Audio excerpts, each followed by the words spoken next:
महाराज जी, हमारा जी गुरु ज्ञान गौरव जी चैनल है जी और इस पे हम सिर्फ संत महात्मा, जी तपस्वी और प्राचीन मंदिरों जी के जी बारे में हम वीडियो डालते हैं और जनता तक पहुंचाते हैं, धर्म का प्रचार करना बहुत चाहते हैं। अच्छा है। तो महाराज जी, जो गुरु ज्ञान गौरव चैनल नाम के अनुसार ही हम जी गुरु लोगों से, संत महात्मा लोगों से जो ज्ञान की बातें मिलती हैं, जी उनसे जानने की कोशिश करते हैं कि अधिक से अधिक हमको ज्ञान की बातें मिलें जी और अपने चैनल के माध्यम से हम लोगों तक पहुंचाएं। तो महाराज जी, आपसे हम कुछ जानना चाहेंगे जी कि जैसे गुरु और शिष्य, जी एक मानव को गुरु का शिष्य बनना कितना जरूरी होता है, जी यह अगर आप हमारे दर्शकों को बतला सकें तो बड़ी महान कृपा होगी। जैसे गुरु की महिमा बहुत बड़ी है। कहते हैं जो गुरु मिली बिरंच सब मूर्ख हृदय नचित। जी और बाड़ी में आता है राम कृष्ण से कौन बड़े तिन्हू भी गुरु कीन और तीन लोग के ओधनी गुरु आगे अधीन। भगवान होते हुए भी गुरु बनाए। जी इसी नाते जैसे आप लोग हैं,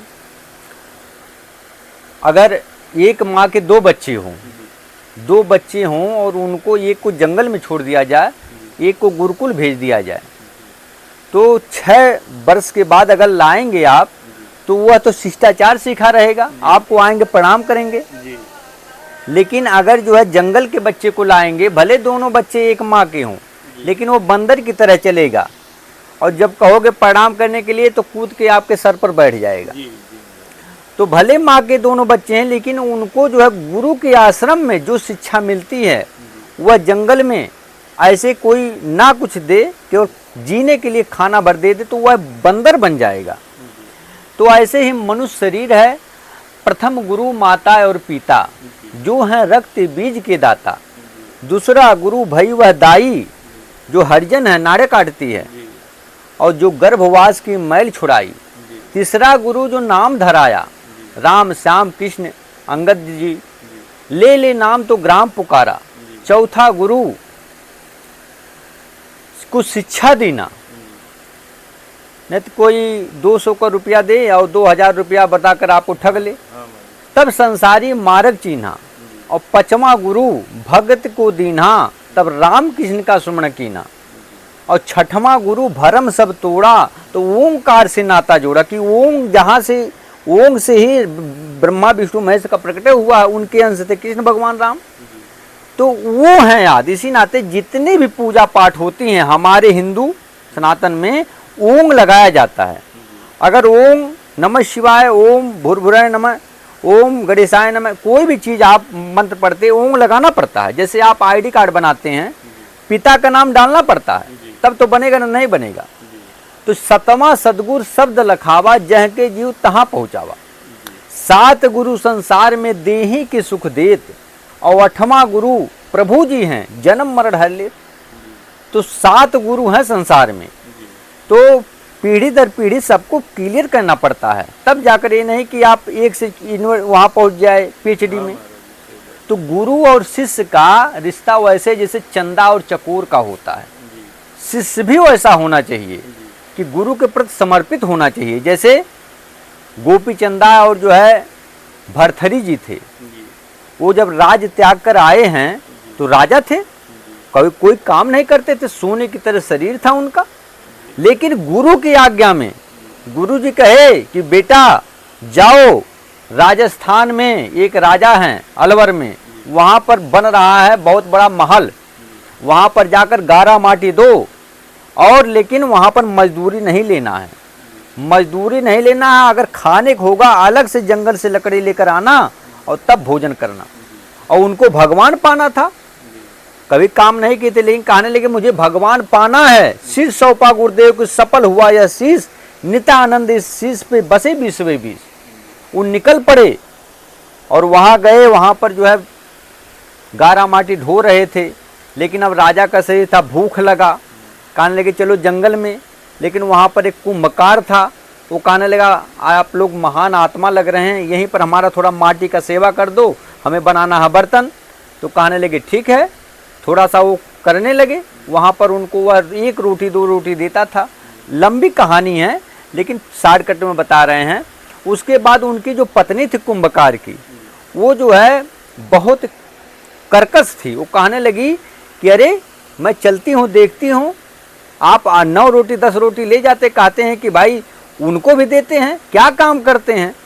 तो वो जो है वहाँ पर गई और छुप कर देख रही है कि केवल माटी बरसान रहे हैं और रोटी खा रहे हैं। उसके बाद दूसरे दिन 7 रोटी दी, यानी कम करती गई। लेकिन फिर भी वो कुंभकार इतना दयालु था, अपना हिस्सा दे दिया। 1 साल में जब जाने को हुआ तो वह जो है जो बर्तन बनाकर तोपा था कुंभकार, घड़ा बनाने वाला, तो वो जो है जब हटाया तो देखा आधा सोने का हो गया था बर्तन, आधा जो है मट्टी का रह गई। तब कहने लगे हे प्रभु ये कैसी लीला है। तब कहने लगे पिता के हेत माता के कुहेत, आधा सोना आधा रेत। तब वह उसकी पत्नी गोड़ पर गिर के रोने लगी कि प्रभु बकस दो। कहने लगे कि अब पछताए होत का जब चिड़िया चिग गई खेत। उसके बाद गए हैं गोरखनाथ और जो है गोपी चंदा भरथरी, वहाँ जो प्रणाम किए, गुरु जी अमर मंत्र दी। आज भी गोपी चंदा और भरथरी अमर हैं। तो गुरु जो शिष्य को, अगर गुरु शिष्य को कह दो गला काट दो तो काट देना चाहिए, क्योंकि वह काटवाएगा तब जब जोड़ने की हिम्मत रखता है। इसी नाते कहते हैं यह तन विष की बेलरी गुरु अमृत की खान, और शीश दिए जो गुरु बने तो भी सस्ता जान। महाराज जी गुरु अगर सच्चे मिल गए, गुरु अगर सतमार्गी मिल गए तब तो शिष्य का कल्याण है। बिल्कुल।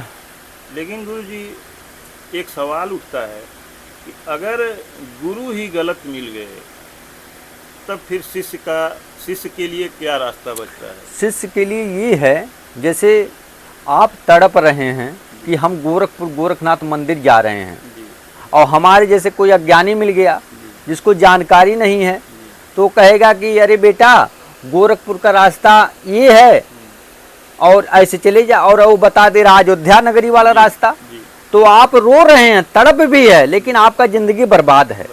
इसी नाते गुरु जो है कैसे आप जानेंगे, क्योंकि परख तो चेले में नहीं रहता नहीं है।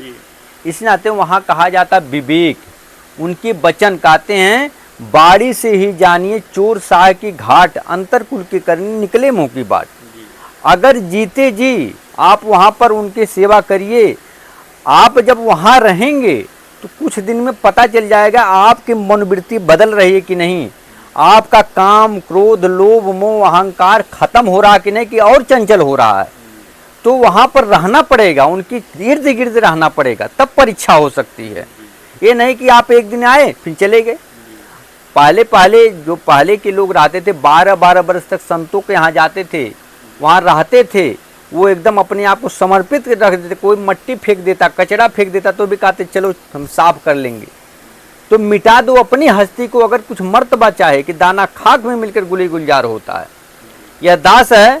पहले जो है हमारे घर गुरु बाबा आते थे, जो घर घर में गुरु बाबा आते थे उनको नहलाते थे, लोटा माँज कर ले जाते थे, फल फूल सब देते थे। उसके बाद शंकर भगवान को गुरु बनाए एकलव्य जैसे, कि कोई गुरुए नहीं। फिर बाबा जय गुरुदेव मिले, फिर उसके बाद और भी गुरु मिले। अब हमारे गुरु मिले हैं भेदी गुरु नितिन साहब जी महाराज, जो आत्मा और परमात्मा के बारे में बताते, मूल ज्ञान मुक्ति का द्वारा। जैसे आप पेड़ लाते हैं बाजार से, नर्सरी से, तो जड़ में पानी डालते हैं, पूरा पत्ता सब हरा हो जाता है और लथपथ हो जाता फल फूल से। तो एक ही सादे सब सदे, सब सादे सब जाए, और माली सींचे मूल को फूले फले अघाए। तो जो गुरु जीवत ही काल में, मरने से पहले आपको अपने परमात्मा का दर्शन करा दे, वही सतगुरु है। इसलिए कहते हैं अलख पुरुष की आलसी है संतन की देह, लखा जो चाहा अलख को तो गुरु में ही लख ले। तो रहना पड़ेगा उनके पास, जैसा वो कहीं करना पड़ेगा, घर द्वार नहीं छोड़ना है। यदि आप जो है, जैसे कहते हैं परमात्मा की बारी है कि गुरु गुरु जो ऐसे चाहिए शिष्य से कछु नहीं ले, और शिष्य भी ऐसे चाहिए गुरु को सब कुछ दे। और लिखते हैं, जो गुरु बसे बनारसी शिष्य समुंदर तीर, एक पलक बिछड़े नहीं जो गुण होए सरी। जैसे आगे ये भी लिखते हैं कि चाहे आप जग में रहें, जो जैसे नारी पीहर में सूरत बसे प्यू माही, ऐसे आप जग में रहें लेकिन गुरु को भूले ना। आप वहाँ भी घर पर रहेंगे, परिवार में भी रहेंगे, लेकिन आप गुरु के सारे वचन का पालन अक्षरंश सत्य में कर रहे हैं, तो वहाँ भी आपको परमार्थिक लाभ मिलेगा, ईश्वरीय लाभ। तो शिष्य जो है कितना सच्चा है गुरु के प्रति, उस वेद शास्त्र ही प्रमाण है। जैसे 4 वेद 6 7 18 पुराण। एक सवाल और जी मन में आ रहा है, आज के समय में जी जी ऐसे गुरु हो रहे हैं जी जो सिर्फ शिष्य के धन का दोहन कर रहे हैं, तो ये कहाँ तक सही है? देखिए, हम किसी को नहीं कुछ कहेंगे क्योंकि सबका अपना अपना विचार है। लेकिन जैसे यह दास आपको कुछ बता रहा है, जंगल में इतना दूर 2 किलोमीटर रहता है, यहाँ खाना पानी, आज देखिए आए हैं तो रोटी मोटी सी थी और नमक सादा खाए हैं और तेल भी ख़त्म हो गया था। तो रूखा सूखा खाइए, यानी कि जो मिल जाए प्रभु के दया से। गांव के लोग जिनको प्रेम है वो ले आकर दे देते, जैसे वो अभी आए हैं बेचारे, वो पूछ रहे थे कुछ बाबा जी घटा, तो यहाँ तो लकड़ी और पाता है। भगत लोग जो श्रद्धा वाले हैं आते हैं लाते हैं, तो उनकी हम भक्ति करते हैं सच्चे हृदय से, तो वह भेजते हैं। लेकिन आपका जो प्रसन्न है, धन क्यों लेते हैं? हाँ महाराज, जैसे बड़े-बड़े जो बने हैं मठ हैं, बड़े-बड़े, तो इन सभी लोगों को दास की यही विनती है कि देखिए, साधु वही जो सीधा चाले, सादा भोजन उच्च विचार। अगर भगवत कथा हम करते हैं तो कभी ना कहें कि हमें 1 लाख चाहिए, 50,000 चाहिए, 10,000 चाहिए। वहाँ जाइए, वहाँ जाकर आप कथा का सोमपान माने कथा को सुनाइए, लेकिन कहते हैं आपसे आवे रतन बराबर मांगे आवे टोटा। आप वहाँ पर जो है व्यापार ना करो कि हम इतना में करेंगे, ये गलत है। वैसे प्रभु की आप भक्ति करते हैं, सत्संग सुनाते हैं, तो प्रभु कहते हैं एक तुम जो सेवा करते निष्कामी, उसको प्राप्त होते स्वामी। अगर आप सच्ची मन से वहां जा रहे हैं, आपकी कीर्ति बहुत बड़ी है, तो बिना मांगे वहां मोती मिल जाएगा, आपको जो है और ज्यादा प्रभु दया कर देंगे। लेकिन भक्ति को, कथा को व्यापार नहीं बनाना चाहिए। इस दास का यही प्रार्थना है, और जो कुछ मिल जाए प्रभु के दया से उसी में अपना जो है संतुष्ट रहना चाहिए। क्योंकि परमात्मा की बाणी है कि गोधन गज धन बाज धन और रतन धन खान, जब आवे संतोष धन सब धन धूर समान। अब ज्ञान प्रचार के द्वारा कोई भी ऐसे काम ना किया जाए जिससे जो है किसी को आहत लगे।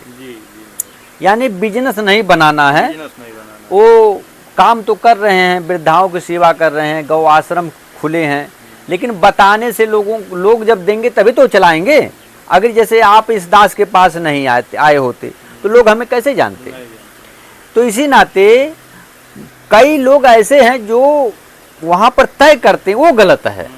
नहीं चैनल पर नीचे डालते हैं, उससे तो भाई बताएंगे कि हम गौ आश्रम गौशाला खोले हैं, वृद्धाश्रम चला रहे हैं, तब लोग जानेंगे। न दुनिया क्या जानती। आजकल यूट्यूब चैनल ना होता तो बड़े बड़े ऋषि कंदराओं में है, वहाँ उनको कोई नहीं जानता, तो आप ही लोग मार्गदर्शक हैं उनके। तो अच्छा समाज के लिए वो तो कल्याणकारी काम कर रहे हैं, लेकिन जो बांध कर आते हैं सट्टा, वो गलत हमें लगता है। उनको नहीं बांधना चाहिए, कहना चाहिए प्रभु के दया से जो मिल जाए हमें शुभकार है, क्योंकि हम प्रभु के हैं, प्रभु के उत्थों में हम व्यापार नहीं करेंगे।